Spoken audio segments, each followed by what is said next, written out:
దక్షిణ భారతదేశ కళ అయిన అడిమురికి దక్కలేదు. ఇకనైనా దక్కాలి. అడిమురిని నమ్ముకున్న వారిని మీరే ఆదుకోవాలి గురుగారు. నమస్కారం. Good morning. ఆ పిటిషన్ కి సంబంధించి మిమ్మల్ని కలిసి మీ పిటిషన్ చదివాను విజేంద్ర భూపతి. అదేనమ్మా, ప్రభుత్వం మనసు పెడితే అడిమురే నేర్చుకునే వాళ్ళకి స్కూళ్ళలో ఉద్యోగాలు వస్తాయి. కొన్ని కుటుంబాలు చల్లగా ఉంటాయి. ఆ అది పుణ్యం మీకు. మినిస్టర్ లెవెల్లో మాట్లాడాల్సిన విషయం. అయ్యగారు అడిమురే గురించి అసెంబ్లీలో మాట్లాడతానన్నారు. మీరు అడిగారని అసెంబ్లీలో మాట్లాడాను అనుకోండి, ప్రతిపక్ష పార్టీ వాళ్ళు ఏమని అడుగుతారు? అడిమురే అడిమురే అంటే ఏంటి అని.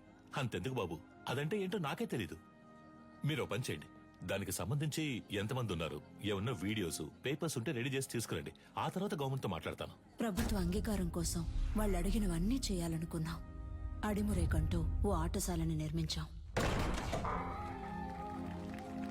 ఈ ఆటశాల నా కళ మాత్రమే కాదండి, అడిమురే అనే కళను నేర్చుకుని దానికి ప్రభుత్వ అంగీకారం దొరకలేదని బాధపడే ప్రతి ఒక్కరి కళ. ఆస్తిని అంతస్తుని కోల్పోవచ్చు, కానీ ఉనికిని కోల్పోకూడదు. తెల్లోళ్ళని చూసి ప్యాంటు చొక్కా వేసుకున్నాం, అది